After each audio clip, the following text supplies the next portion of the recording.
YouTube, what's up? Welcome back to a new video. If this is your first time here on the channel, thanks so much for stopping by. Definitely check out some of my other videos, and if you like what you see, go ahead and like, comment, and subscribe. I greatly appreciate it. Today it's all about the Steam Deck, guys, because I'm rolling into another episode of Deck Chronicles. Deck Chronicles is basically where I like to chit chat for a little bit about some great games to play primarily on the Steam Deck. And typically I like to do indie games, but today that's not the case. I feel like it's literally the right time of year to be talking about this game since Halloween is right around the corner. Today's Deck Chronicles is dedicated to Castlevania Dominus Collection. Off the break, I do want to let you guys know that I was provided a code to play this game on the Steam Deck. But to be real with you, I've played these games in the past. It's all good. Let's talk about this awesome collection. All right, so the Castlevania Dominus Collection consists of some awesome Castlevania titles, some of my favorite Castlevania games, 3 mainline Castlevania games that were released on the Nintendo DS back in the day. You have Castlevania Dawn of Sorrow, Castlevania Portrait of Ruin, and Castlevania Order of Ecclesia. Now, this collection also includes 2 versions of Haunted Castle. One is like a remastered or revisited version of Haunted Castle. I had no clue what Haunted Castle was until I actually played it. Apparently, it's a Castlevania arcade game. Who would have thought? I'm not going to sit here and go through all of the details in all 3 of these Castlevania games as far as the plot goes. That's crazy. We'd be here for a while. But I am going to go through each game and just highlight some of the stuff from each game as far as the narrative goes, okay? And some of the highlights from those games. Let's do it. First up is Dawn of Sorrow. This is the first Castlevania game to be released on the Nintendo DS. And Dawn of Sorrow is basically a sequel, if you want to call it, because it takes place like a year or so after the events of Aria of Sorrow, which is another Castlevania game on the Game Boy Advance. It can be a mess, guys. It can get a little messy. In all of these Castlevania games, for the most part, Dracula has a presence, all right? The Dracula presence is heavy. In Dawn of Sorrow, you play as Soma Cruz, and I actually really like Soma Cruz as a character. Soma is basically trying to rid himself of evil because of something that's happened. But again, I'm not going to give away too much. I will say that out of the 3 games in this trilogy, this game has the most touchscreen functionality, right? And it totally makes sense because Dawn of Sorrow was a pretty early Nintendo DS game, came out pretty early in the life cycle of the DS.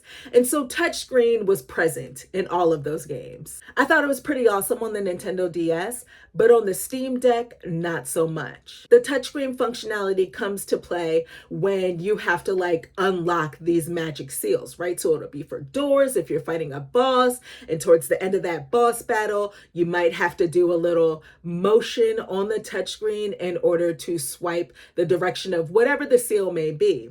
And it can be a little frustrating on the Steam Deck. Now, the Steam Deck does have the touchscreen, right?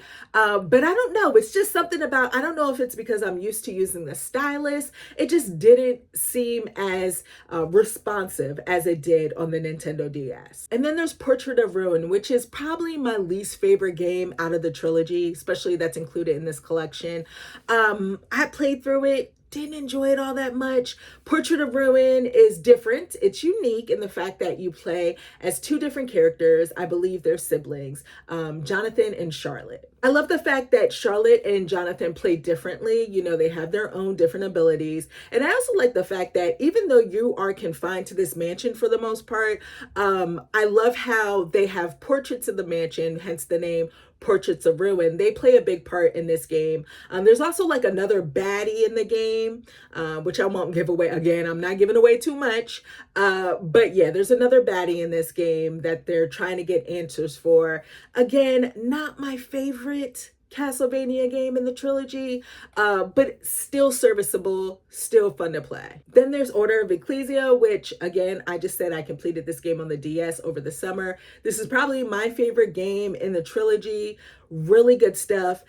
It gave me some problems. It's a hard game, but it's oh so rewarding. Crazy enough, this game takes place right after Symphony of the Night. You play as the main character, Shanoa, who's a badass. I love me some Shanoa. She works for the Order of Ecclesia, who basically their whole thing is they're trying to take down Dracula. I feel like this game is unique, and the reason why I love it so much is because you are not just confined to a mansion, okay?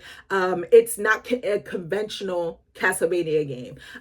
You go to different areas, which is great. So you have like, a forest area that you can go to, and you can kind of backtrack. There's also side missions in this game. I just really love the whole concept, like map wise, of Order of Ecclesia. Really felt different, that along with the glyph system that's in this game, which is basically where Shanoa, you can defeat enemies and then they may or may not drop a glyph. If they drop a glyph, you can almost like swallow it up, right? So that you're able to use that ability. I love that. I was addicted to trying to get all of the glyphs that I possibly could, to just mess around to see how I could, use those glyphs while I was out and about in different areas. But yeah, I love that about the game. Definitely felt like a breath of fresh air. I was almost fascinated to see how this collection was going to turn out, because let's be real, these games originally came out on the DS, all right?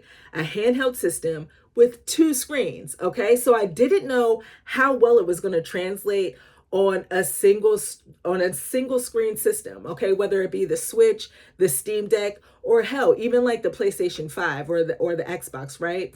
Turns out it works flawlessly. The way that they just partitioned the screen off so that you have the actual gameplay, and then on the right hand side, it's like your info, everything that you need to know. Like if you need to go and equip items or look stuff up, you have that. And then you also have the map underneath that. I think that is such a good layout and it works really well. I did mention that I was going to get back to Haunted Castle. I'm not the biggest fan of Haunted Castle, to be honest with you. Again, there's 2 versions. Remastered or Revisited, I believe it's called, is the more modern version of Haunted Castle. It's an arcade game. Like I said, didn't even know that that was a thing, which is crazy. Castlevania arcade game, but it is an arcade game, and I don't really dig it all that much. Probably not connecting with Haunted Castle because it is hard and it almost feels frustrating. And that's mostly speaking on the revisited version, like that modern day version of the arcade game. Not a big fan. I'm glad that it was included so I could play around with it and see that this was actually a thing.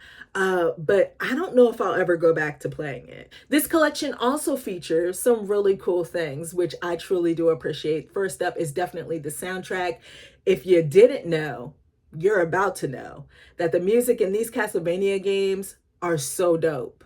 You're able to listen to, there's like a music player, so you are able to listen to all of the soundtracks from each of these games. That's awesome.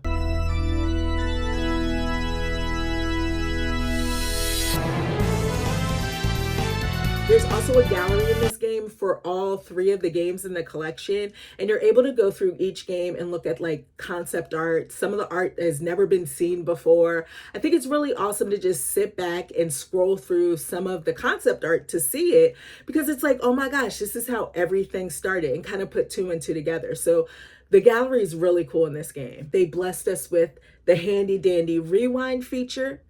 Love that feature to pieces. And there's also a quick save feature as well. Steam is currently listing Castlevania Dominus Collection as playable on the Steam Deck. So it isn't officially verified. It doesn't have that green check. But the reason for why it's only playable on the Steam Deck is because the game shows the mouse, keyboard, or non-Steam Deck controller icons, right?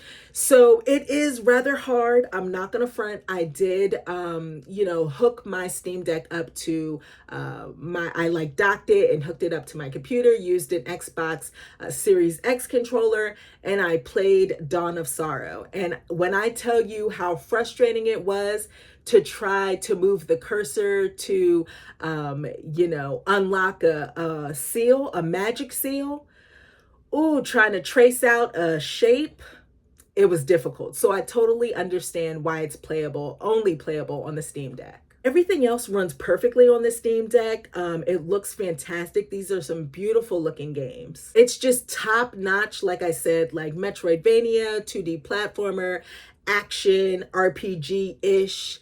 It's just there, you know, and it has that gothic, like spooky vampire, bats, zombies, you name it. It's in these Castlevania games. I highly recommend all three of these Castlevania titles. If you've never played them before, this is definitely the best way to play them. I still own all three of my original games on the DS, Castlevania games on the DS, and I don't think I'll ever get rid of them. Like, they'll always be in my collection because I love this trilogy so much. If you've played Castlevania Dominus Collection, let me know what you think about it. Let me know what your favorite Castlevania is too in the comment box below. I want to thank all of you guys for watching this video, and I'll check you next time. Peace.